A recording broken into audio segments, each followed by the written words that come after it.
Good evening, everyone. You are welcome, and thank you for joining us. The Real Dialogue, Conversations Changing the Continent, where we have conversations with the continent's change makers, and we trust that you will be challenged, that you'll be blessed, that you'll be inspired. And there's a specific reason why we have these conversations, and we're going to be sharing that reason with you. But as you know, the Real Dialogue is an initiative of the Real Village, and the idea here, the idea is very simple. It is to honor those that have laid the foundation, basically people that are not just successful, but people that are using that success to serve Africa and her people, especially those that are normally overlooked, the poor and the underserved. And so today I'm very excited to be having a very special man that we getting to know, all of us as South Africa now, Professor Zeb Vilakazi. And there he is. He's just joined me. Prof. Zeb, welcome to the Real Dialogue. Thank you, Father Sivu. Thank you. We spoke about this, and you know, some of my friends that used to calling me Pastor Sivu, and now I've been upgraded. I'm Father Sivu, and of course, there's a reason why Professor Vilakazi refers to me as that. It has to do with his upbringing and his background and his spiritual nurturing and his spiritual home. We will touch that later on. Otherwise, how was your day? How was your day today? Pastor Kotela, I'll correct.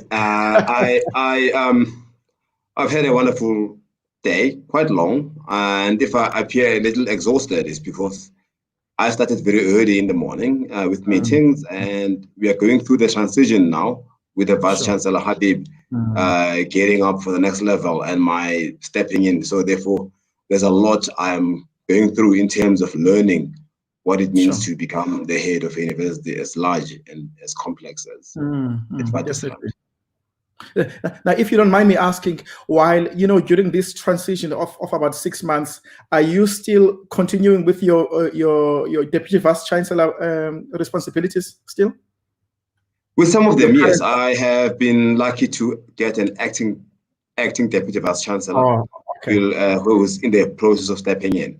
But as you are aware, I also need to get him as well onboarded. So it's a process. So I'm being onboarded whilst I'm onboarding someone. So there's almost like a conveyor chain. Yeah. Sure. You look, as I've said to you, and we're going to touch on this later on, a lot of people are praying for you. A lot of people are praying for you. This is not just another. It's more than, I mean, I know you know this, we've spoken about this. It's more than Professor Zeb Vilakazi. So many people's hopes and aspirations are on your shoulders. I know it's a huge responsibility to carry, but the rest of Africa is behind you. We are really behind you. We are on your side. We are praying for you, and we are wishing you well. Just go into that knowing that so many people are on your side. Thank you, Pastor. I think it's heartening to know. I'm not sure whether my shoulders are that big, but I will carry the cross that I've been given. You have to, definitely. Well, it started in Katlehong. Talk to me about that. You know, where you were born, your childhood. Yes. I mean, owing to the limitations of time, I won't dwell on my long story, but I'll just give you, the important highlight is that I was born in the late 1960s, and I'm sure you must have read about it in the newspapers. Around 69, that makes me 51 now. That was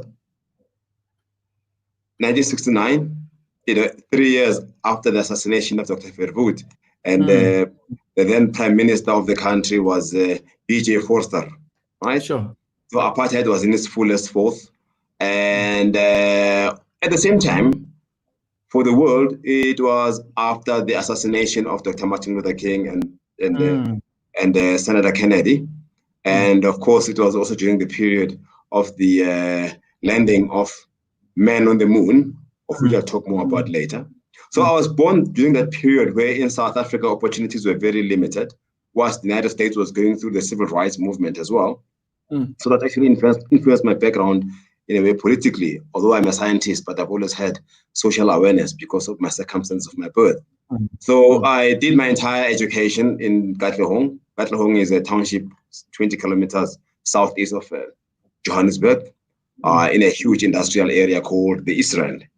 I did my primary school at a local school called Tulisa. I paid only, my school fees were only 2 Rand. You know, it was a paper note those days without a coin. Yes, and I'm showing my age now to the younger audience. They think I'm a dinosaur. And then I did my higher primary schooling at a school called Intokozo. Then I finished my high school at Fumana High School in Katlehong. And I grew up like all other kids in the 70s. You know, I was 7 in 1976. And then, you know, in my high school years, obviously, the second state of emergency. And then during the reign of the then P.W. Botha as president of the country, it wasn't very easy. I think that what I want to say here, because you spoke about spirituality, is I grew up in a very strongly Christian family, you know, Lutheran and strongly Anglican background, which is why I use the word father.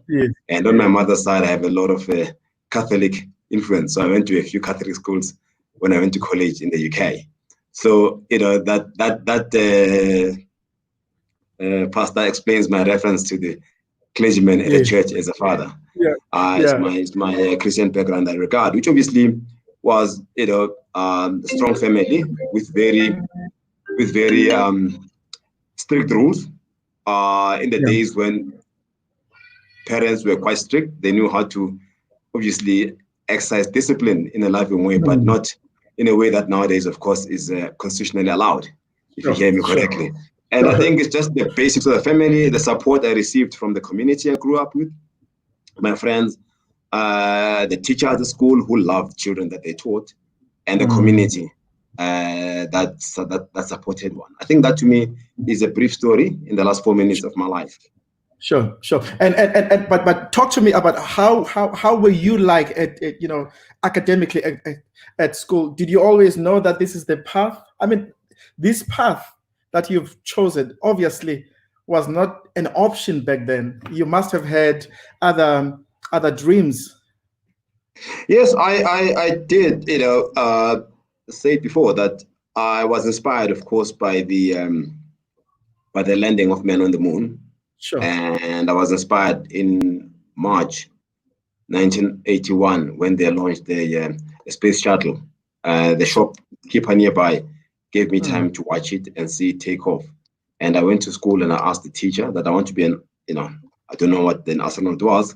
And the teacher said, okay, however, you don't have those options in the country. So just do a general BSc degree. When I went to university, I knew that I wasn't going to be an astronaut because South Africa never had a space program. But alone, I mean, when I applied to Wits in 1985, I needed to get a ministerial permission. You know, those days when you needed to get permission from the minister that you must go to a white university because my surname is Vilakazi. So ordinarily, my name, I would have had to go to Ongoye, the then University of Zululand. So although I lived in Katlehong, which is not far from Johannesburg.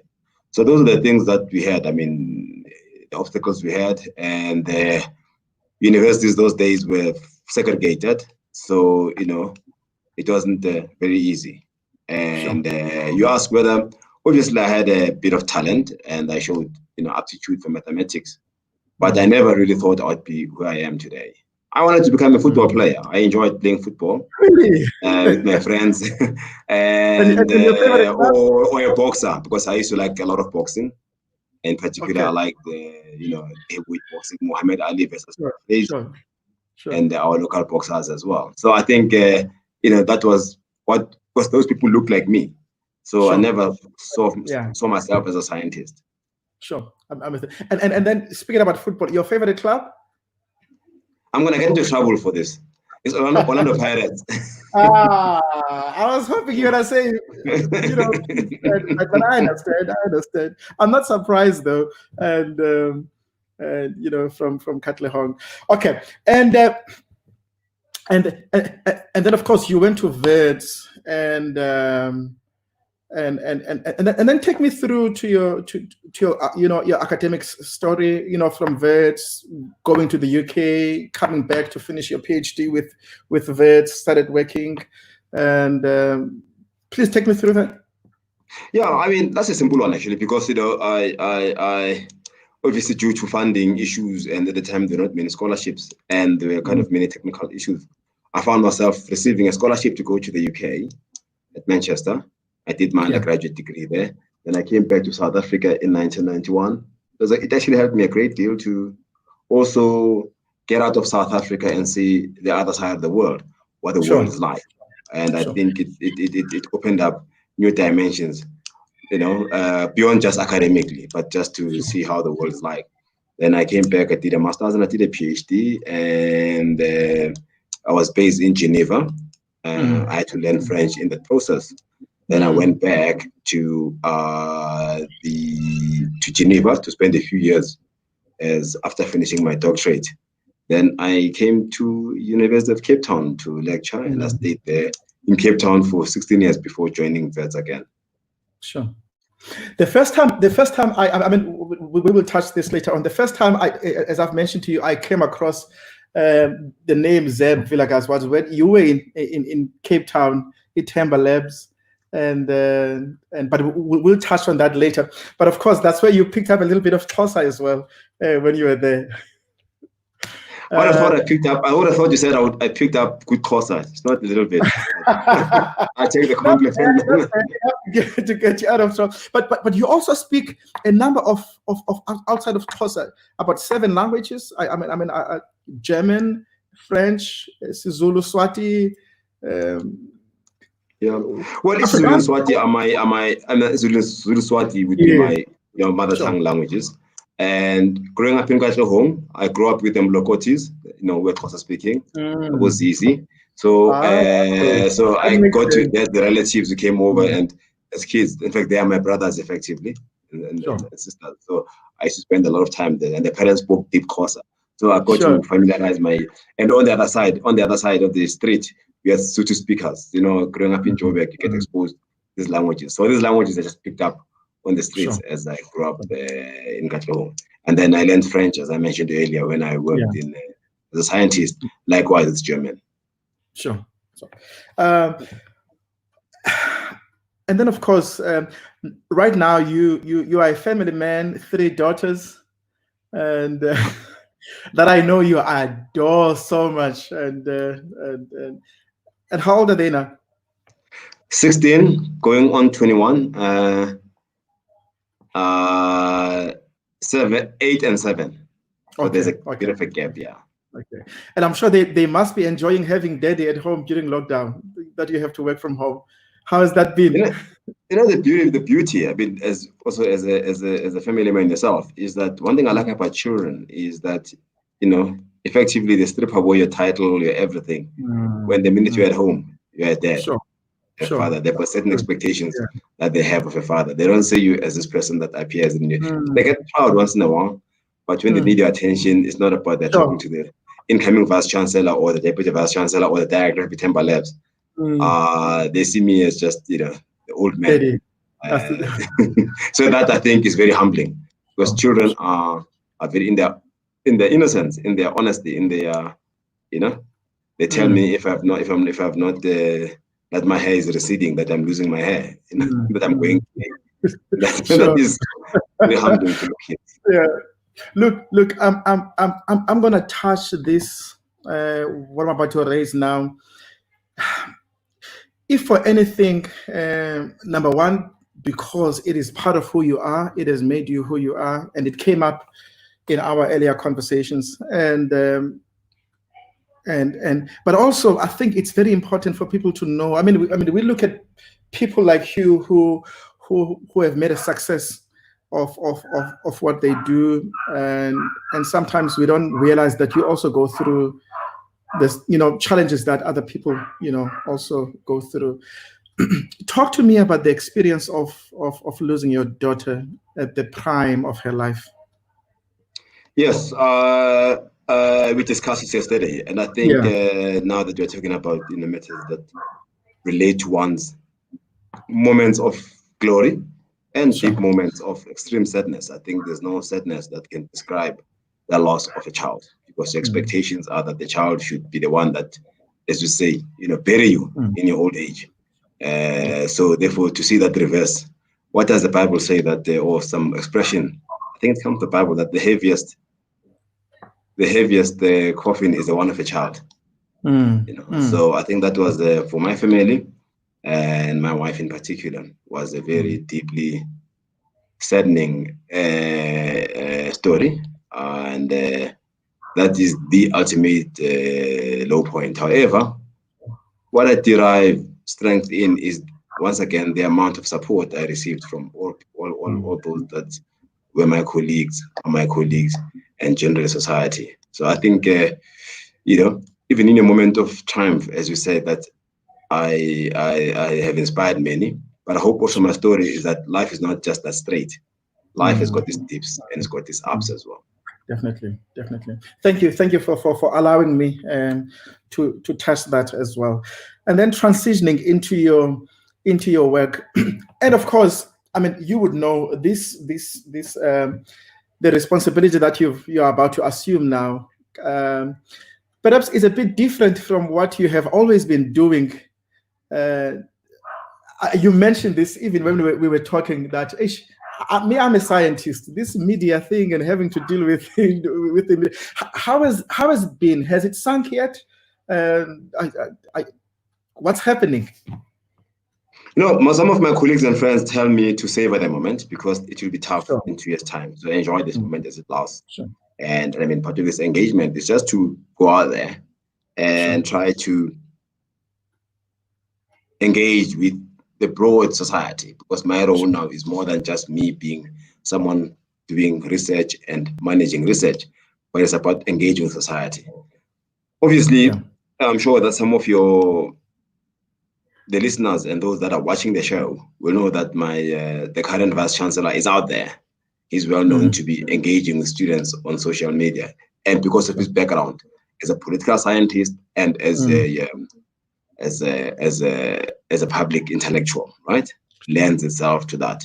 So I have shared with him that, I won't be like you, but I'll try to learn from you in terms of how you engage, but I'll be slightly different in the way I engage with the media. But it's important, of course, as a leader of any institution, to be engaged with people, in particular in a society like ours that is pining for leadership in many regards, especially my role, my background as a Black scientist. I think I can't shy away now. I will need to be a positive role model and inspire where I can those that you said look up to me. But and before, I mean, you as you've mentioned, you are a scientist. What does, I mean, this is a big word. What does a nuclear physicist do? I mean, I don't have enough time to say, but in short, we try to understand what is science. Science is about trying to understand nature, right? We try to understand nature. Biologists look at plants and see why are plants green, how do plants, produce oxygen through photosynthesis. Geologists will look at the landscape, look at the rocks and understand why do these rocks contain these minerals and these ones don't, right? And so on and so forth. A zoologist will study animals and so on and so forth. A physicist studies interaction of matter and energy. We study what happened at the beginning of time. After the Big Bang, we don't know, by the way, since I'm talking to you, Pastor, we don't know what happened before. That I leave to theologians and philosophers. Genesis 1:1 says there was light. So we start looking at the world after that period to understand how do laws of nature, which are laws of physics, influence the way the universe is shaped. And a nuclear physicist looks deep into small matter. You take a molecule, you split it to find atoms, you take an atom, you open it, you find the nucleus. So what you are trying to do basically is you are peeling this onion to find out what happens at the bottom of nature. Just like astronomers look up in the sky, we actually look deep down into the atomic nucleus to find out the energies, the forces that can help us shape our technology as well. That is a short, brief explanation of Physics 101. Layman's terms. I got it. Thank you. We normally say in our field, if you cannot preach a sermon that can be understood and appreciated by a 5-year-old, then you probably don't understand the concept you were preaching about. So you've just explained that in a way that even I could understand it. Thank you so much. And say that the professor who cannot explain his or her work to his grandmother doesn't know their work. Oh, well, I like that. But tell me, up until now, because it's very easy, to assume that what you will be doing now will probably be one of the highlights of your career. And but up until now, what would be those moments that just stand out for you in your career? Some of the highlights of your career as a scientist and an academic as well. I think as a scientist, there's one that stands out is going to this big lab in Geneva called the European Center for Nuclear Research, CERN, which, as you know, came into the spotlight a few years ago when they discovered what the people call the God particle, the Higgs particle, but it wasn't the God particle. I mean, just media just got it wrong. It's a lab that is the most prestigious lab, and I was the first African to be a student there, and also I was the first African to lead this project. I mean, to be a student based in South Africa and to lead the project from UCT. So I think that was a highlight. The highlight was leading this project and thereby opening doors for many Africans to become now members of this prestigious laboratory and making sure that Africans do not stay behind in this world of technology and science, that we are now part of it. I think that to me, that is the biggest highlight for myself personally and what I feel with the energy that I had at the time to contribute to my country and my continent. Yeah, understandably so. And now tell me, I mean, you it's quite a huge transition from, and it looked like you were very comfortable with assuming the behind the scenes kind of role over the years, shying away from the limelight, and all of a sudden you've just been thrown into it. And and you look, I guess you're gonna have to as you said earlier on, learn and swim and just continue doing what you've always been doing, which is excellence. Yes, I really enjoyed my previous position, of course, because I was a VC who was very good at the limelight. So I was working nicely behind the scene. And so you go out there, you talk, I'll do the work from behind the scenes. And now he actually recently joked with me and said, now you're going to be the person in the ring. Now I'll be watching you from London. Saying, how are you doing? And, he was just joking with me on that. I think it's, a different leader. What do they say? Cometh the moment, cometh the hour. It's a different moment with a different leader who will deal with a different challenge. You remember when we spoke yesterday, I mentioned that challenges that we faced as management of Wits and other universities too in 2015 and 2016 with Physics 4, right? So there'll be another challenge that will come as well. So, and we'll learn from the mistakes and the successes we had in managing this crisis that everyone maybe on this platform is aware of. So therefore it will be a different gear. I'll have my own battles now. The Physics 4 was a battle by Professor Habib and Professor Max Price and many others. Now our next challenge will be, it could be data, data must fall, whatever will come. We will definitely get back to Fees Must Fall. And it looks like we've got quite a number of people that are with us. Longazo Kufa, I'm here with my popcorns. And Bonnie Jabese, I am here as well. We are here, Beauty Kotela. And then Pizzo Tsibolane eagerly anticipating the chat that was at the beginning. and Stu Blosse, who is and yes, the good particle, the God particle. Okay, but we will get back to some of their questions that they might have later on. And like I said, we'll definitely, we can't end this conversation without extrapolating any lessons from the fees must fall epoch and moment. But one of the things, I mean, it came through in our conversation and also on the media, your vision of transforming Wits into the MIT of Africa. Talk to me about that. That speaks to my heart. Innovation, technology, and of course your background as well. That's almost understandable. But Yes. is Africa ready for that? It's our moment. I'm not ready for this job, but you're always ready. I could have said, well, I could have waited another year, but when the opportunity availed itself, so I said, okay, I'm gonna throw my hat in the ring and apply and contest this. Why? Because I think that it's, and I'm not saying this just as a statement, that it's our turn. We have what is called the youth bulge. Sure. We have the demographic dividend. And this demographic dividend, if you don't think properly how to utilize it, can be a demographic disaster with young people without any opportunities, right? So it takes all of us. We can't rely on government can only do so much. We as scientific leaders, you as a spiritual leader, many of us as leaders in a way, or administrators, we need to ensure that we reach out to young people. I can reach out to young people in a way that I best understand, because what do young people have? They've got incredible, I mean, I at Wits, we built this place called Katlehong, which means in Tswana, a place of new beginnings, which is a tech hub.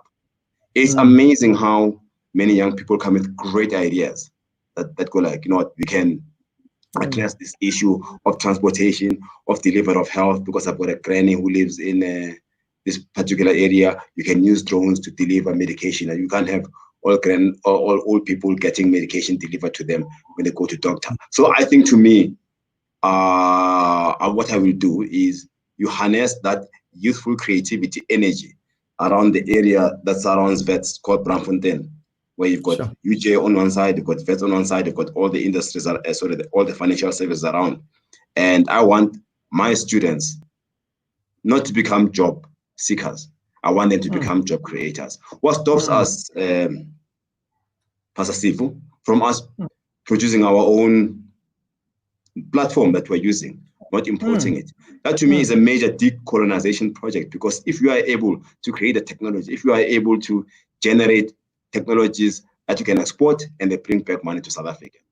And I think that the moment is now, because technology is moving and innovation at a very fast rate. If we do not catch this wave, we'll unfortunately be caught again in the backwaters. So when you come from the coast, when you got the backwash, it's hard to ride the wave again.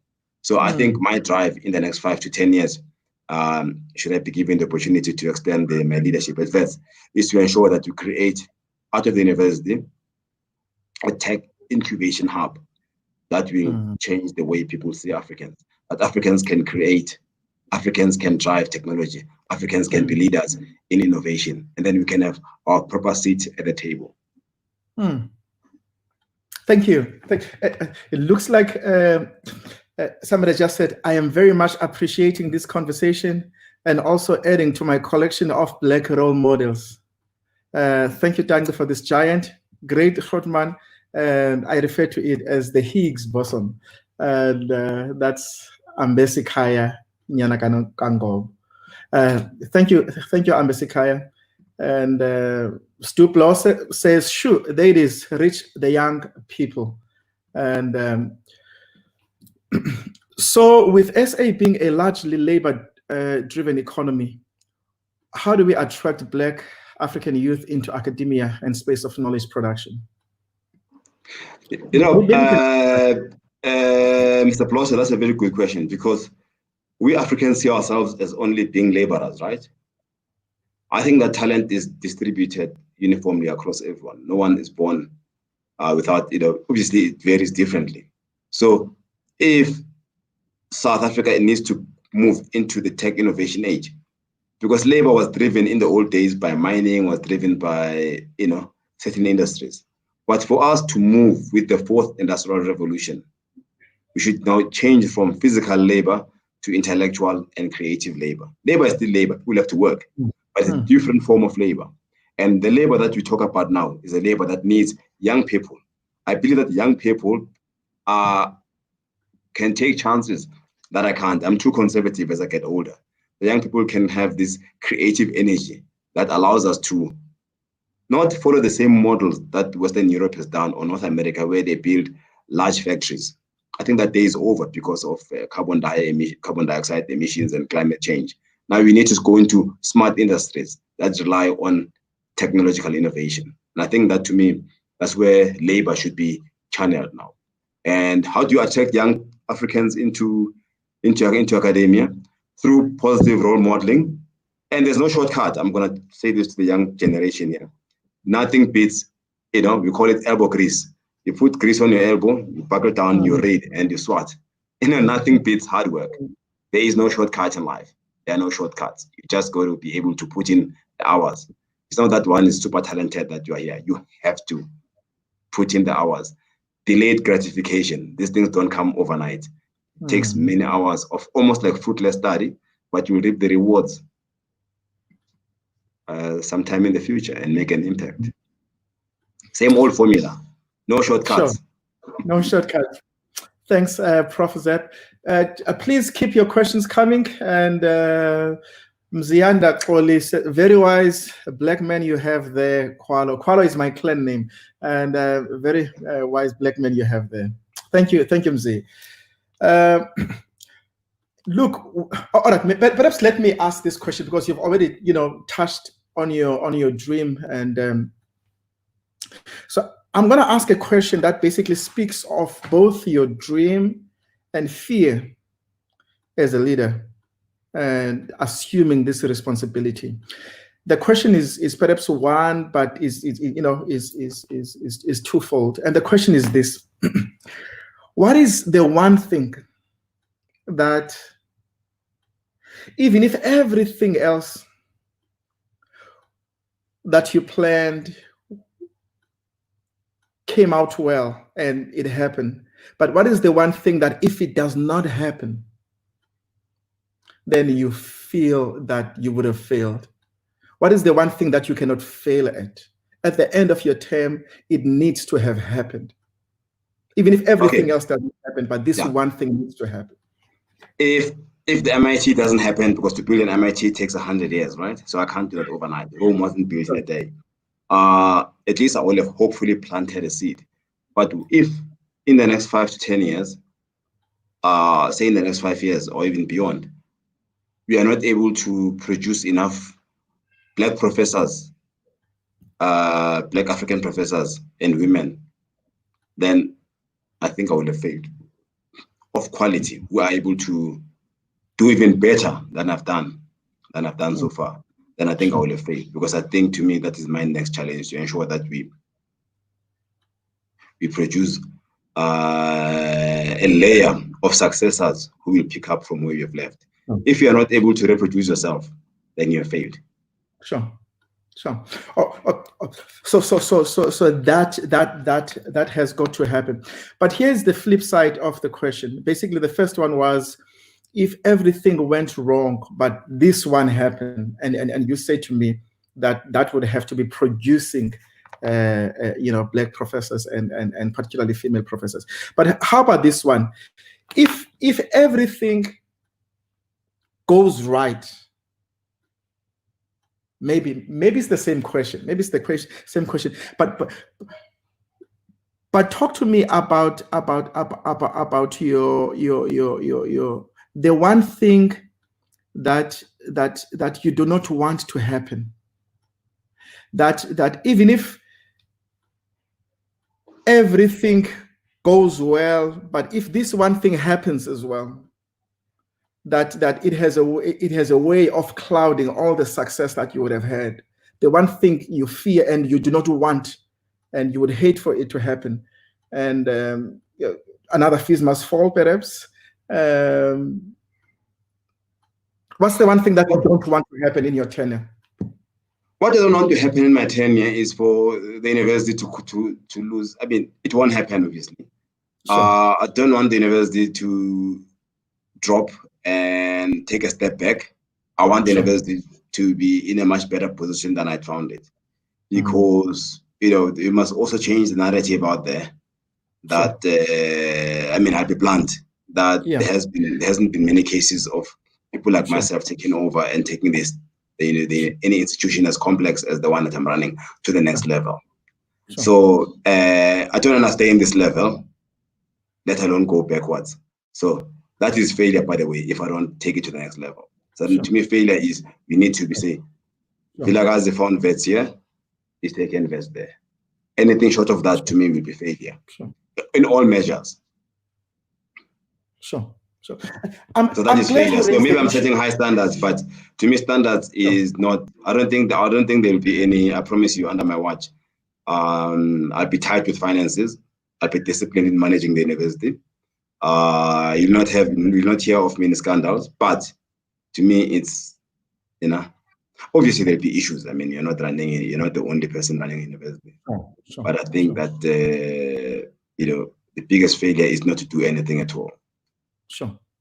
Now, I mean, you mentioned this, and perhaps it's not the. I mean, we hate to admit it, but it is true. And I mean, just recently we saw in the news, Makhaya Ntini, reflecting on his times when he was at the top of his career, and we know how harder he had to work, more than his colleagues for him, to be there. The reality is this, as you've said aptly earlier on, that wearing the skin color that you are wearing, being born where you were born, coming from where you come from, there are just as much as there are many of us that are on your corner and praying for your success, but there are also those that are just waiting for time to be proven right, that there is no thing that can come out of Katlehong, that there is no, I mean, why put such a complex institution in the hands of a Black African, and you are aware of those expectations of gloom and doom, and how do they affect how you go about doing your work? Well, of course, even I'll use what Tata Madiba said. Since it's Mandela Month, the great leader said that, I know that I'm being put on a pedestal, which is a bit too much, but he said that I'm not a saint, right? He said, if by a saint you mean a sinner who keeps on trying to improve himself, then I'm a saint. So what it means that to go where we'll go is, in the process, there will be setbacks. I don't think that the path will be straight. That the path will be characterized by certain mistakes I will make, and I will make them, and rightly so, because if you don't want to make a mistake, don't do anything at all. I always tell young people when I address them, I say, if you want to have an error-free approach, don't do anything, because you do something, you make mistakes. But the question is, you recover from the mistakes you will make. So that gives me comfort that in this journey that I'll walk, I'm not alone. I've got many supporting me. I've got a family, and I've got the entire community. I mean, and this one is part of my community, supporting me, egging me on. So in my moments of loneliness, they say that the air is thin at the top. In my moment of loneliness, I know that I'm not alone, and I think that is actually helpful. So and I know that I need to. What young people say, they can say represent. Another say represent. And I think I cannot. I promise you that I'll not fail you. The university is in safe hands. Come 1st of January next year, I will never fail. I will take it there. We believe so. It's about time. As you said earlier on, it is our time. And look, what can we learn from fees must fall? You see, I knew you were going to come to that one.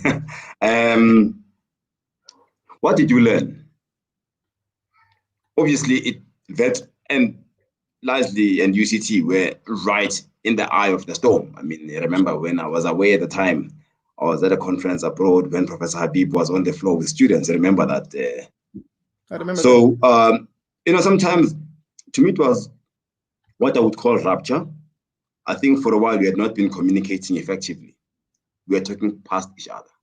So Fees Must Fall happened not because of our fault, but because we were too worried about trying to balance the books that we never heard the students saying, our parents cannot afford to support us. You guys are just increasing fees, year in and year out by 10%. And because of the pressures we're facing as well to balance the books, I'm taking collective responsibility for that. Yeah. And then we found ourselves caught in that process. And it woke us up. That was the upside. But also the downside of it is that the upside of it as well, it forced us to answer some of the questions that we took for granted, that we have left the youth behind. The youth don't hear us, don't understand us. And that's one lesson. Obviously, there are downsides of it as well. I didn't like, and I'm going to be clear about this, I didn't like the excessive violence, the burning of some of the libraries and schools in other universities. That to me is unacceptable. And some of the violent elements that, almost spoiled what was a very reasonable approach. So sometimes it forced us as Wits management to be a bit heavy-handed in trying to contain the situation. So I think those were the, everything is not perfect. And even our response as well, we've learned a lot of lessons. And we've taken some decisions that Pastor Kotela, that we thought I could still defend. And there were other areas where we could have done things better. So I think that is the lesson. It was humbling. It forced us to obviously take decisions that, were quite tough and firm. At the same time, we learned. And I think that is the lesson I've learned, that early engagement, solve problems before they happen, before, there's an explosion. Talk to people, understand what makes them unhappy. And that's harder, by the way. For sure. And of course, I mean, we have to touch this because it is also Mandela Month. And one of the things that happened, and in that process, when young people were, re-evaluating, deconstructing everything, as it were, is the role of Nelson Mandela, and I think we should not end the month without reflecting on him as a leader of our democracy. And perhaps let me say this as a preamble, that there is no time that a people are in danger as when they don't have heroes. Every nation, every people, every generation needs heroes. And the truth and the thing about heroes is that they are not necessarily devoid of flaws, and they are not perfect. Heroes are not so much heroes because of the great work that they have done. Yes, they've done that, but they are also heroes because they have been made by their people. Yeah. And one of my fears, I must say, and reflecting on that time and the subsequent conversations, is how we could easily be a people without heroes. Mandela, these flaws. So and so, these flaws. So I'm not saying let's hide their flaws, but I think we need to, even as we deconstruct and analyze those flaws, but we never should fail analyzing them using the lenses that these are still our heroes. Do you want to reflect on that? Yes. For me, how I could say that Nelson Mandela is my hero, I mean, of course, among others, like in science, to be Albert Einstein, who was a very flawed man, by the way, in his personal life, not the genius that you see on TV. Steve Biko influenced me as a young kid to the Black consciousness movement, and also was not a perfect man. Sure. There have been many others, but where Tata Matiba stands out is, these are two things that to me are humbling. I actually have been. One is that it seems impossible until it's done. It seems impossible. I mean, that's a very simple statement, but it talks about someone who actually is inspires. Because what do heroes do? What do leaders do? They inspire. Sure. They've got their own fears, by the way, because, you know, in some of his reflections, he says that I was scared. But, you know, you can't just let your fears overcome you. And now back to heroes broadly. I think let's look at United States. United States has created almost a pantheon of heroes, the founding fathers that are carved in this mountain in the States called Mount Rushmore, right? If you look at those men, the so-called founding fathers, or they are the founding fathers, granted, of the US Constitution, which at this time was radical because they broke away from the monarchy to establish a republic of free men, otherwise free white men, basically. At the time, they were slave owners, but they spoke about, we hold this truth to be self-evident, that all men are created equal, but African Americans were not considered, you know, were not considered humans at the time, almost, because they were treated as slaves. So these are, by modern standard, extremely bigoted men, but you know, Americans know that. So even with Tata Madiba himself, I know that a lot of young people question they say that, you know, he sold out, but given the circumstance, he found himself, you know, against a very armed, well-organized military machine. What options did he have? You know, and I think people must always look at the lens with the picture that they had at that time in the early 1990s, and the fact that the world wasn't going to support us if we went the other route, and therefore it would have caused unnecessary, you know, setbacks for us. So I think, to me, people must be very careful about how you a hero is not a super person. A hero is a human being made of flesh and blood with their own faults, but they actually are people that have inspired us and inspired many generations. And we as Africans are short of heroes. We don't have people on the back of you know, in the textbooks. We don't have statues of big people who have invented big, you know.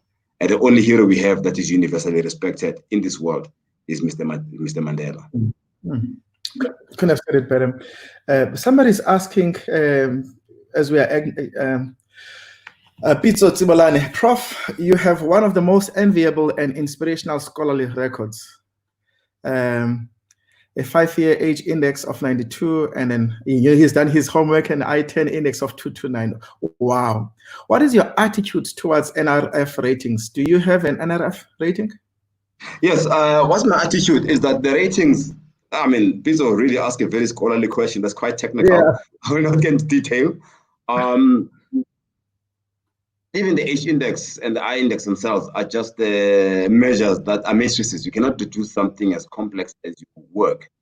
And like rate, for example, Father, you know, Pastor Kotela against second pastor and say he's number one. So it's what constitutes a scholar, a leader, or a leader of flock.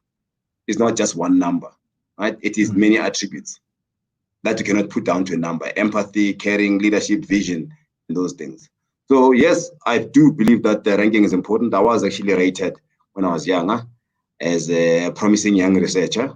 Then when I joined the National Research Foundation, the Temba Labs, obviously as an executive, I could not be a referee and a player. So I did not continue with my rating.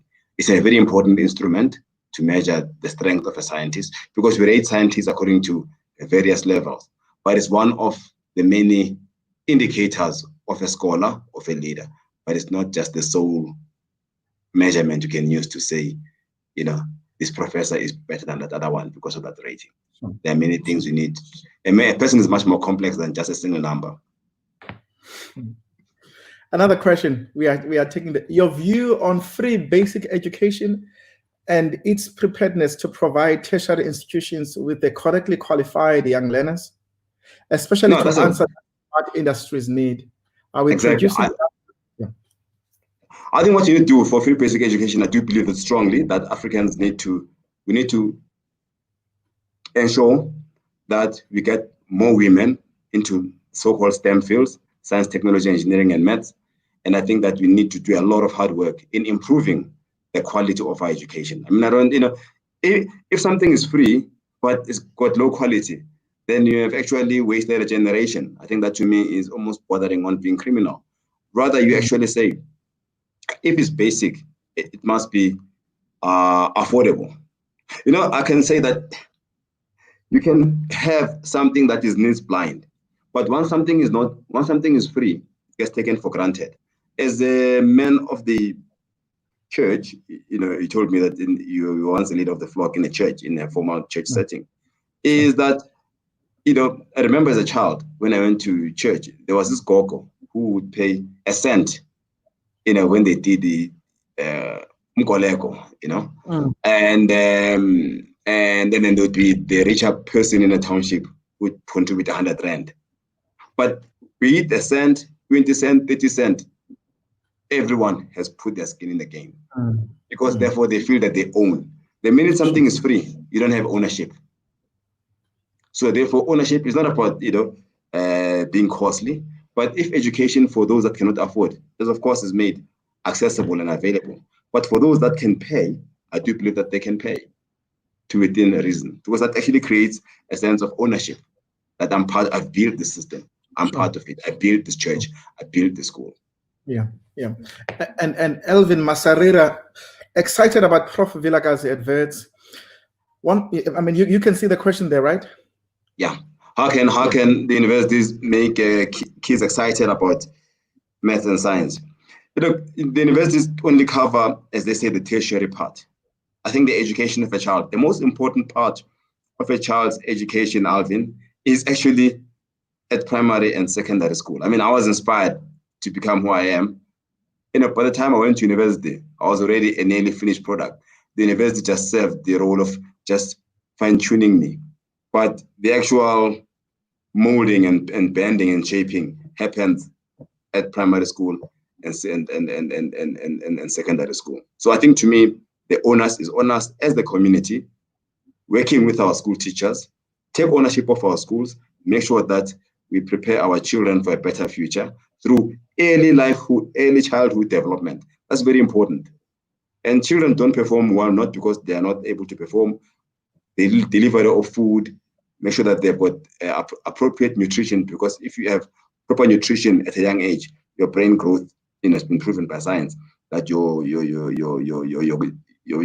abilities, your cognitive abilities improve.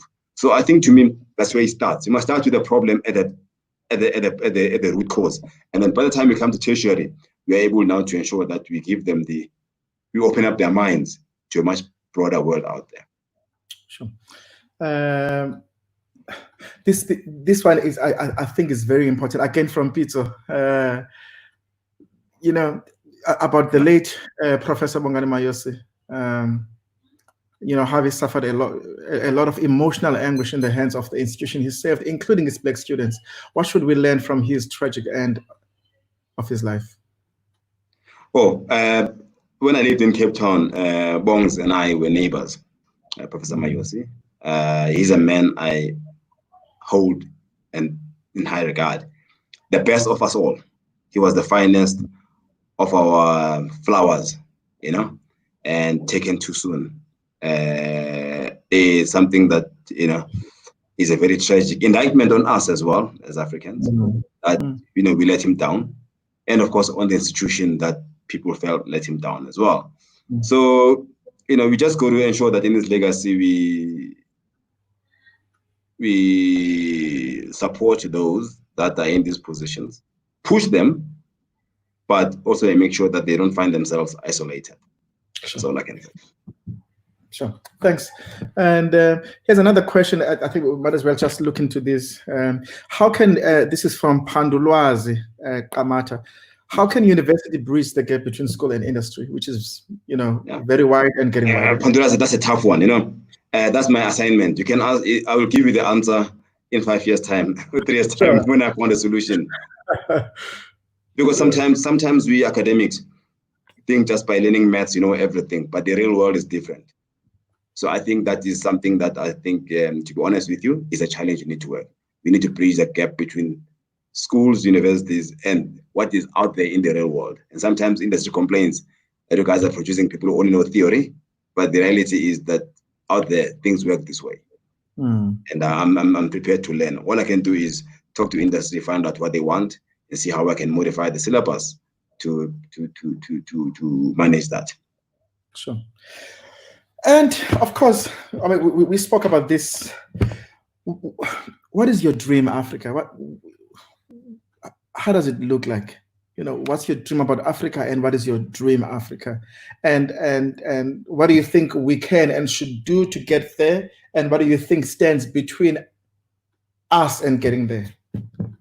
What's my African dream? My African dream is obviously a continent at peace with itself, a high-tech continent that does not pollute in order to become high-tech, a continent where it'd be nice if maybe in the next 40 years, in our football league, we get a lot of young Europeans players being scouted to come and play in the African Premier League.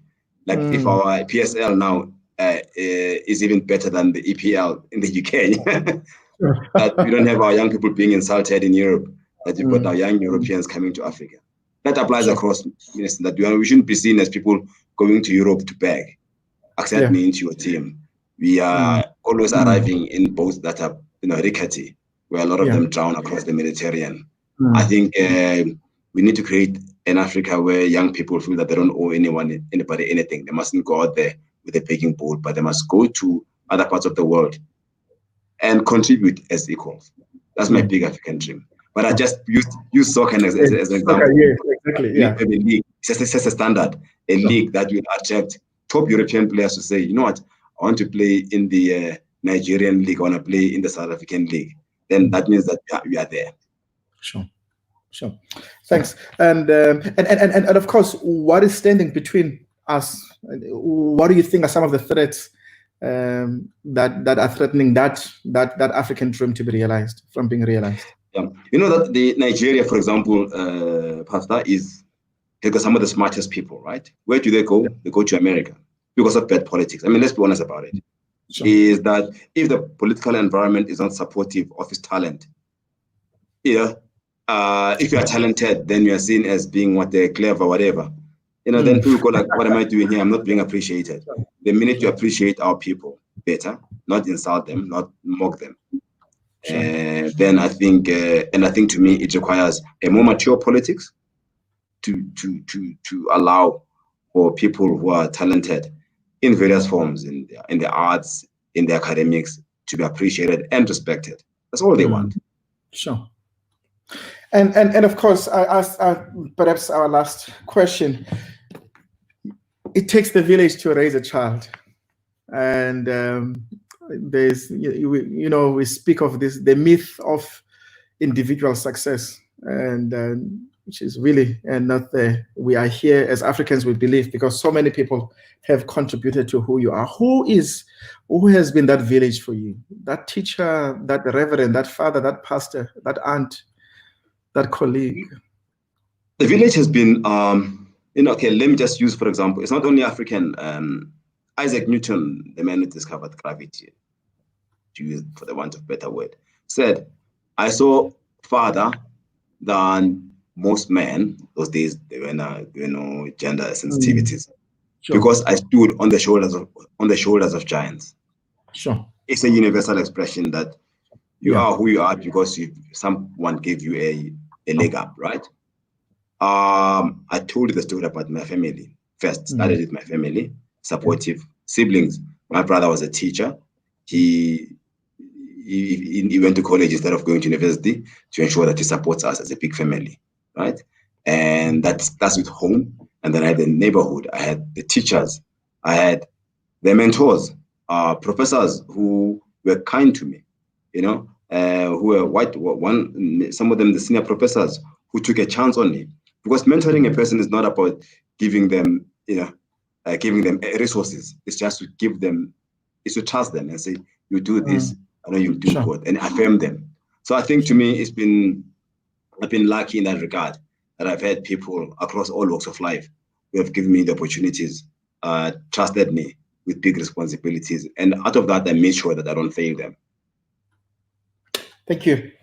All right, as we end, of course, we have got to end with the light questions, your favorites. We spoke about this. Maybe before we do that, somebody has one question. In your view, how can we expedite the transition towards cleaner energy, renewable and others, so that we can meet our commitments to the Paris Agreement? of 2050? Lungile, I've made it a point at first to ensure that we move towards as much minimization of carbon as you can. Do you know that in South Africa, we have higher exposure to UV? That what if basically we start putting panels, solar heated geysers in our houses? That means that we'll be reducing the pressure we are putting on Eskom. I mean, this takes us. When you build a house, do you make sure that when that the windows face north, that the windows are north facing, that you don't have to rely on artificial light or rely on artificial thing? Or instead of driving that car from point A to point B, why don't you walk? It's good for your health. Sure. There's a lot of things. It starts with us. There are many things we can do as individuals. Imagine if you all did that. Unfortunately, we can't cycle because of the high risk of being hit by a car. But in China, for example, they started the cycling project where now people are beginning to cycle, get back into motorcycles.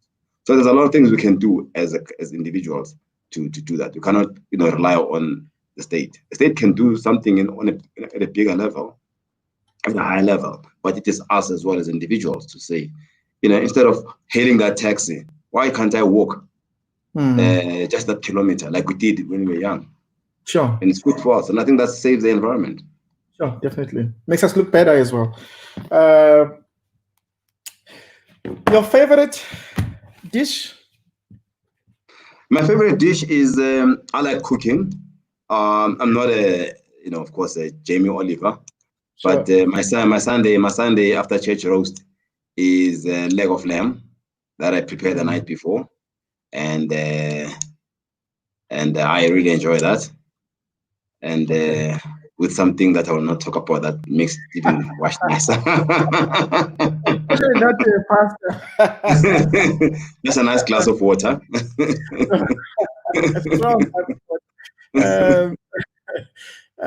And then your favorite song. Oof. Things have changed, Brenda Fassie's was one of my favorite songs when I was young. I like classical music, I think, and jazz. And there are many songs that I can pick up. I understand. My generation. And of course, some gospel as well. Of course, you needed to say that you are speaking to a pastor. But Bach was gospel, though. Some of the classical music is gospel, right? Oh no, definitely. And definitely. By the way, John Coltrane had a song called "Love Supreme." It's actually gospel because he actually is writing it to the one above. Then you are as young people say, you are representing. I would say that. And then the African destination, your favorite African destination, Prof. Zeb? Ghana. I've been to Ghana. It's authentically African, yet it's peaceful, and it's got such amazing people. It's dynamic. Sure. And the mantra or quotation or quote that you always remind yourself that you live by? The quote that I live by is, "No one can stop the strength of an idea whose time has come," by some French author called Victor Hugo. The strength of an idea is that Africa's turn has come. It's something that we must work hard at it. It won't come easy. We must work on that idea that Africa's time has come. Sure. And it's a difficult question to ask to a professor because your life is reading, but what book are you reading or books that you are reading at the moment? I like reading books about history. Obviously, I'm reading a book by a famous philosopher called Plato. It talks about symposium. And I like reading also about events of World War II, what caused human beings to be so cruel. And I just finished reading a book by Zekimta. I think that was one of my favorite local books, The Heart of Redness by Zekimta. The Heart of because it talks about And of course, my favorite African author, because we had Africa Month 2 months ago, was Chinua Achebe's Things Fall Apart. It was my first novel that I read. I mean, to this day, a classic. I think it's actually, it should have been awarded a Nobel Prize. Yeah, no, for sure. We read that as well in isiXhosa was izinto zibanokwenzeka, and so we actually read the book. Yes, yeah, it was translated into Xhosa. Prof. Zeb, thank you so much. I know how busy you are. For you to put aside an hour of your time so that you may inspire African children. Thank you so much for your time, my friend. Thank you so much. I really appreciate this, and I'm looking forward to more engagement and cooperation between yourself and the Real Village. Thank you so much once again. Thank you once again for indulging me with this conversation and for connecting me to this dynamic group of young people that have challenged me over the last hour or so. Thank you so much again. Such a pleasure meeting you again. Thank you so much.